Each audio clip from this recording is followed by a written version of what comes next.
So, let's start off with a question. I've already discussed this in an earlier lecture, but I want to ask you, and you, and you, and you, and you, and you, to answer this question to yourself. How many of you in here, and you could raise your hands, have false beliefs? And I see 0 hands. That means everything you believe is true.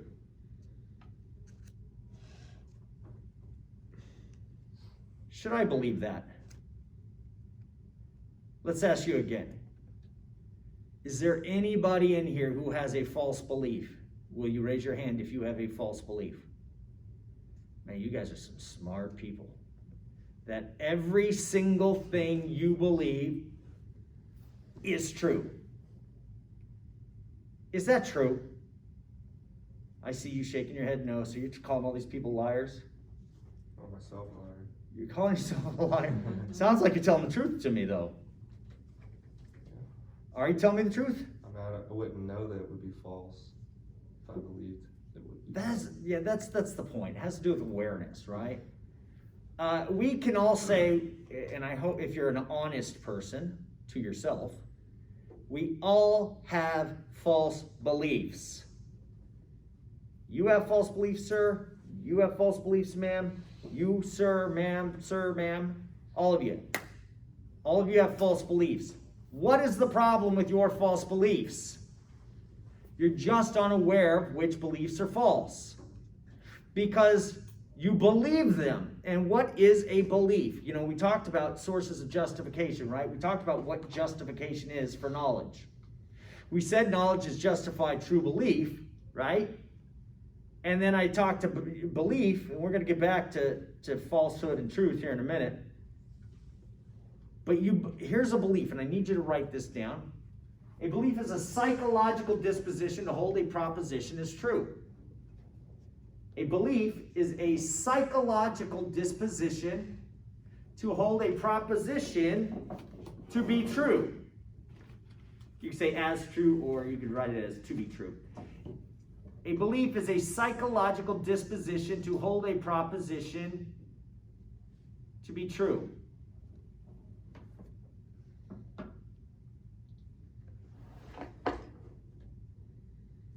A belief is a psychological disposition to hold a proposition to be true. If you're like I am, you write very slowly and need somebody to repeat it that many times. A psychological disposition to hold a proposition to be true. All right? What is a proposition? A proposition is a statement that's either true or false. Very important. I've said this before. I'll keep saying it. You need to know this. To be a logical thinker, you need to put things into propositions. Your beliefs into propositions. That is, a proposition is a statement that is either true or false. God exists is a statement, and it is either true or false. Therefore, it is a proposition. It is raining outside is a proposition, which makes that a statement that's either true or false.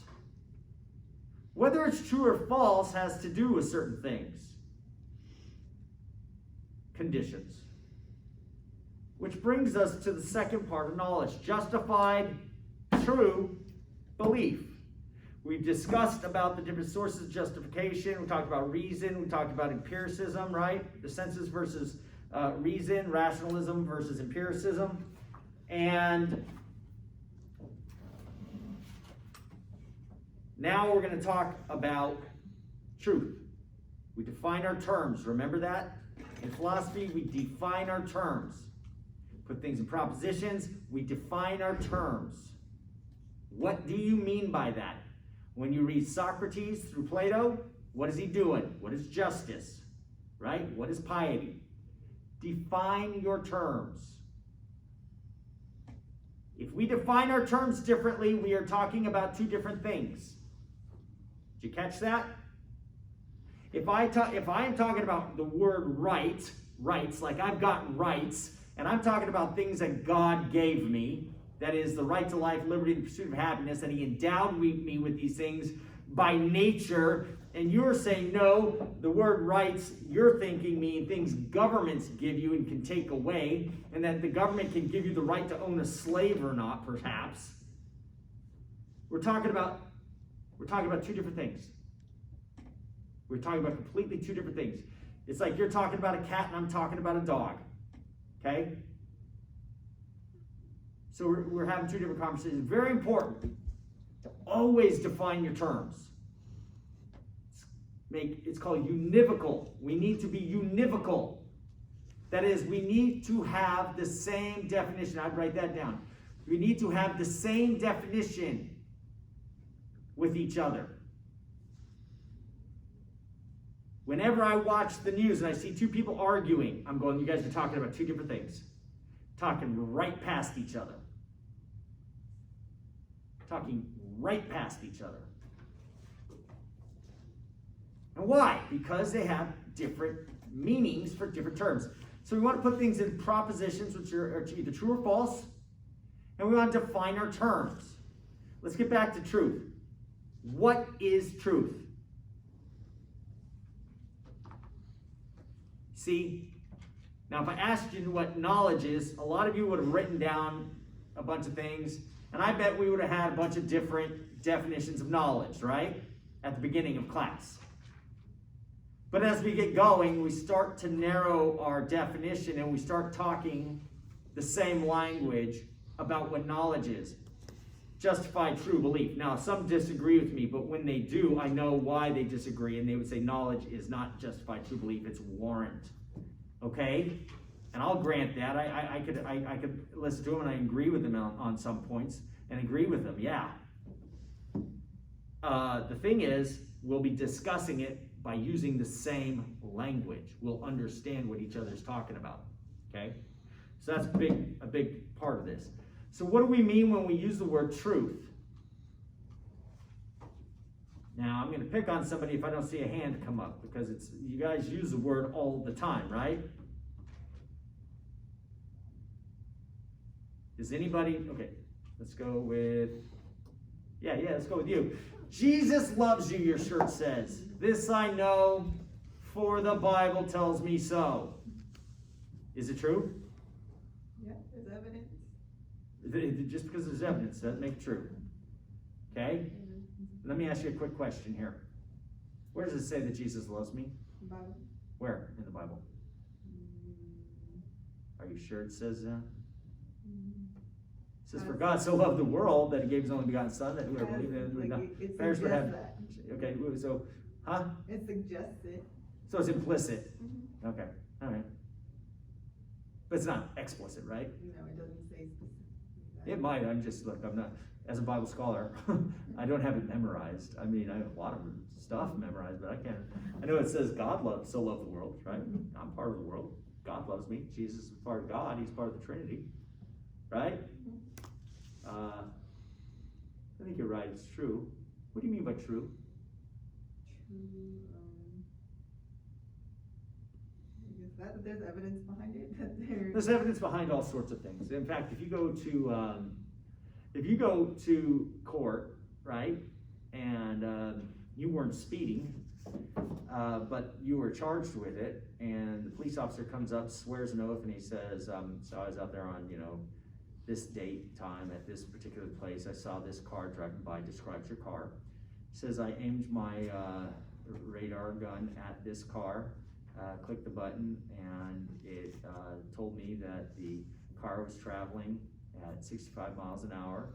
Posted speed limit was 45 miles an hour. This is 20 miles an hour over the speed limit. And the judge says, thank you. Okay, is that evidence? Testimony, right?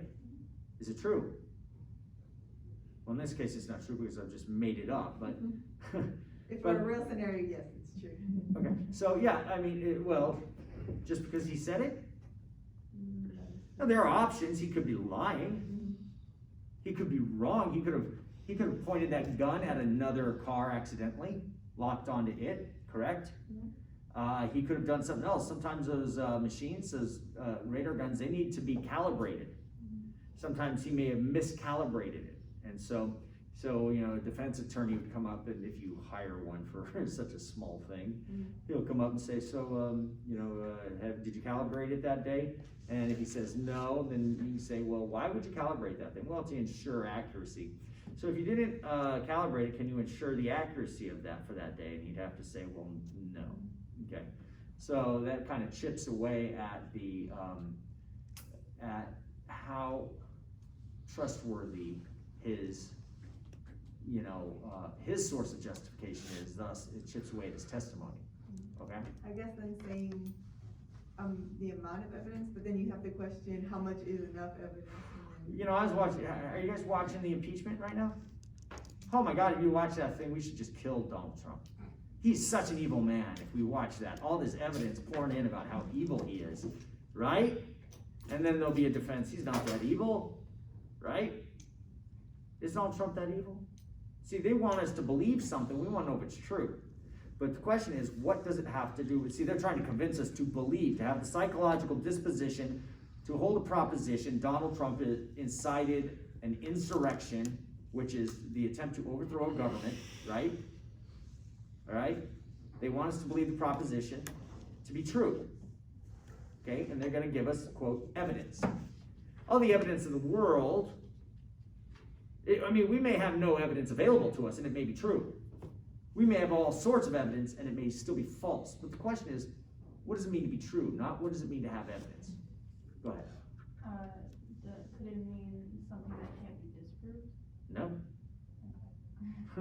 No, I'm not saying the inability to disprove something might just be our shortcoming. Does that make sense? It may not have anything to do with truth. Now, I'm going to give you 3 types of truth. 3 definitions, not types. 3 definitions. But have you ever heard somebody say, true to me? Maybe true to me, true for you, but it's not true for me. I have my own truth where you have your truth, right? Has anybody ever heard that before? If you have, yeah, that was the next question. How many of you have said it? It may be true for you, but it is not for me. What do you mean by that? And I'll give you options. I'm going to tell you that I believe that when people are saying that, what they are doing is they're confusing truth with belief. Okay? What you're really saying is, you may believe it, but I believe something different. Okay? You would never go to your math teacher and say, 2 plus 2, when she says 2 plus 2 is 4, you go, 2 plus 2 may be 4 for you, but it's not for me. Would you agree? You wouldn't do that, would you? No, you wouldn't. That'd be rather odd, because we accept that kind of. Where do we usually say true for you, but not for me? Moral statements, theological statements, statements about goodness and God and stuff like that. Important things. Disagreements over how we should live our lives. Well, it may be wrong for you to do drugs, but hey, for me it's pretty good. Okay? True for you, but not for me. You hear that? Okay, that's where you're going to hear it most often. And then we throw that kind of truth away when it comes to like science. Okay, and I always put science in quotes because we often throw that term out there just a little too much. Okay? Not realizing that scientists disagree with each other quite often. Okay, so there are 3 types of truth, and I'm going to give you the first, or 3 definitions, I should say. And I'm going to give you one. The first one is the coherence theory of truth. And as we talk about this, we're going to get really deep into epistemology. The coherence theory of truth, I know it really wrecks the lecture, doesn't it? The coherence theory of truth states that a proposition is true if your beliefs cohere with one another, support their conclusion, and have no internal logical contradictions. The coherence theory of truth says that a proposition is true if your beliefs cohere with one another, that is, support one another, right? Support the conclusion and have no logical, internal logical contradictions, such as A is non-A, right? The wall is blue, the wall is non-blue. God exists, God does not exist. Okay, those are contradictions. Stuff like that. All right. Now, what that says is that you have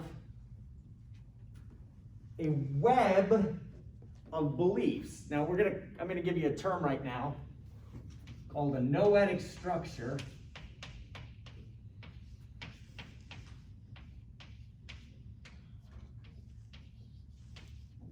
A noetic structure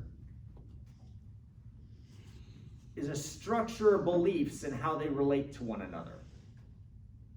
We often call them your stockpile of beliefs. Okay, you have a bunch of beliefs, and they help you form other beliefs. They support other beliefs, right? So if you believe A, now there are different structures. I'm going to give you two. I'm going to give you a foundationalist structure, and then I'm going to give you kind of what's called coherentist structure, okay? The foundationalist believes that you have these things called properly basic beliefs. PBB is properly basic beliefs. These are beliefs that do not need another belief to support themselves. Okay? I think, therefore, I am. Properly basic belief. Cogito ergo sum. Right? You don't need to justify your existence. You already have self-awareness of it. You don't need to say, why do I believe that I exist? Now, you may need to believe certain, things based on other things, like certain scientific things. I believe this potion or this chemical, works based on my observation of it. I believe my observation because my eyesight is generally accurate. I believe my eyesight is generally accurate because it's been accurate in the past. Blah, blah, blah. So if you have like this basic belief down here, we'll call that belief 1. And that, on top of that, you could put another belief on top of that, belief 2, then belief 3, etc. And you could have a bunch of beliefs that support each other mutually, and you get this structure. It's like a building. You're building a foundation. You got a foundation. That's why it's called foundationalism. The foundation are properly basic beliefs. These are beliefs that do not need another belief to support them. Did you understand that? Okay? Okay, great. One of the ways you determine whether or not you have a properly basic belief is not whether or not there is no other belief that supports it, but it's whether or not it requires it. So you could have a properly basic belief that is supported by other beliefs, but just doesn't need to be supported by other beliefs. Does that make sense? Like your own existence, you could probably use other beliefs to support that you exist, but you don't need to. I mean, your own self-awareness is enough to justify it. You don't have to go, oh, is my self-awareness, accurate? No. Why? Because you cannot have self-awareness if you didn't exist. Okay? It's one of the requirements. All right. Now, that's foundationalism. Foundationalism starts with basic beliefs, whether they be properly basic beliefs, those that don't require any other beliefs, or those that just don't have any other beliefs to support them, but yet they are basic in that you're aware of them. Okay? The other structure I'm going to talk about, which has to do with coherentism, is not a foundational approach, it's an anti-foundational approach. It denies that foundational beliefs exist at all. They say that all beliefs require support by other beliefs. There is no such thing as foundational beliefs. I deny that, okay? I would ask them to support that belief. Now this is, in my opinion, it leads to skepticism, because what ends up happening is you get an infinite regress. If you don't have a basic belief, you don't have a starting point. You'll just have to keep going back. Why do I believe this? Because of this. And why do I believe that? Because of that. Why do I believe that? Because of that. Because of that. And it goes on infinitely.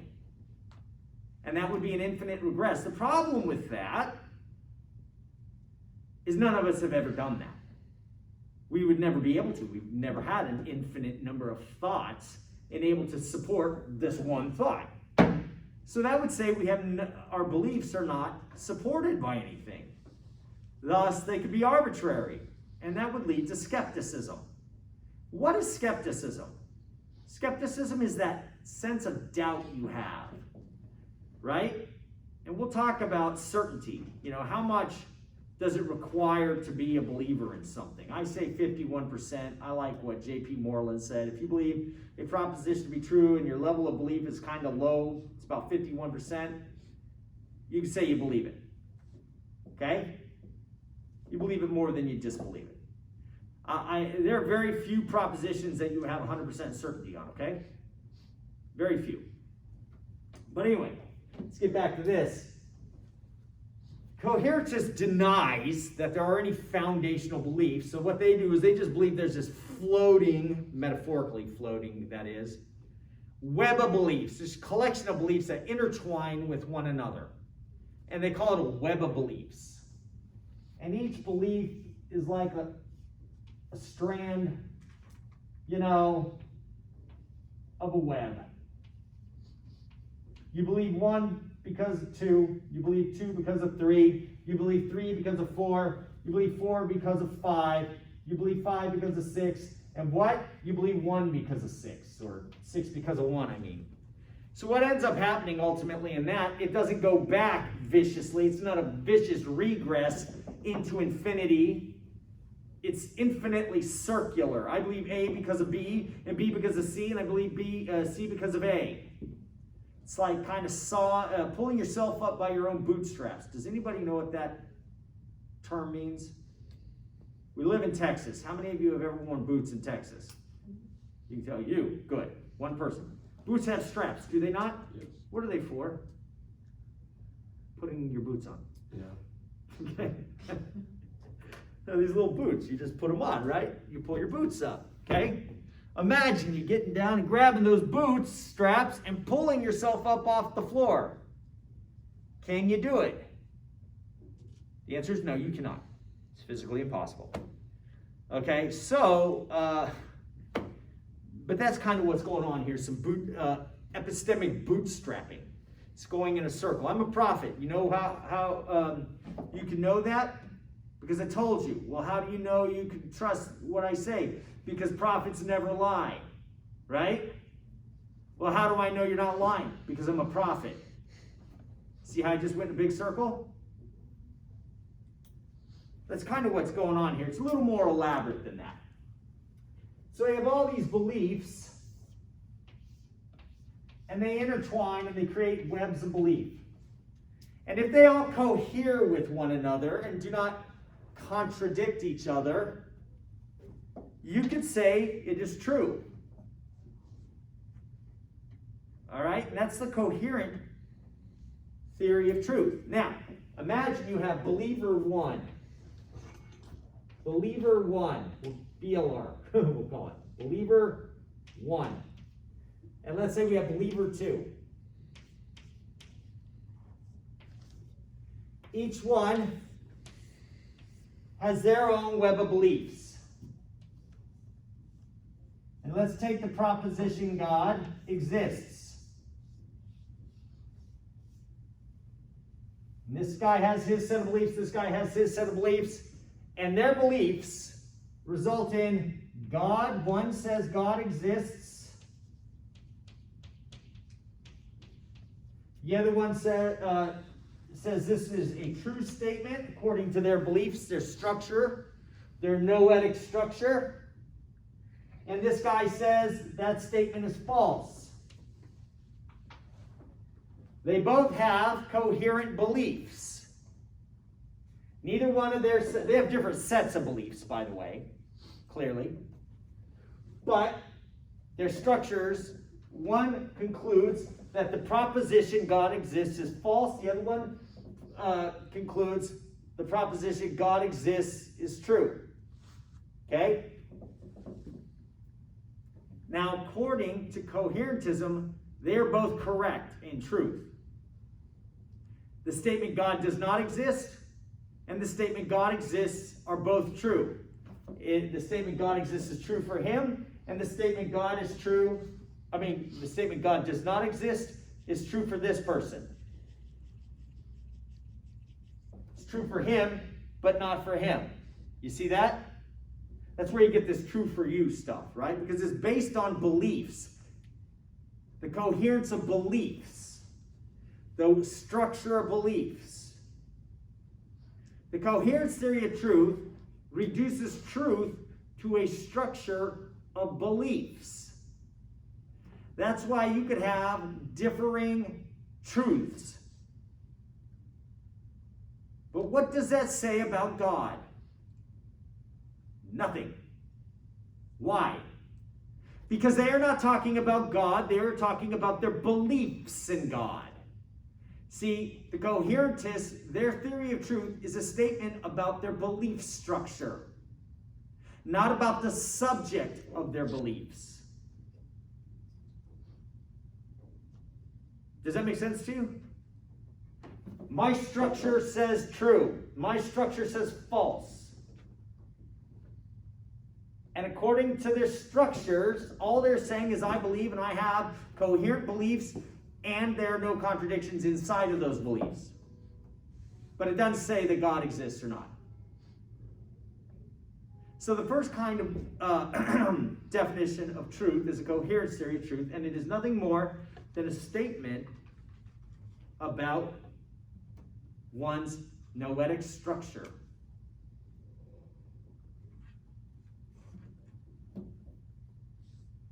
Got 5 minutes, right? Good.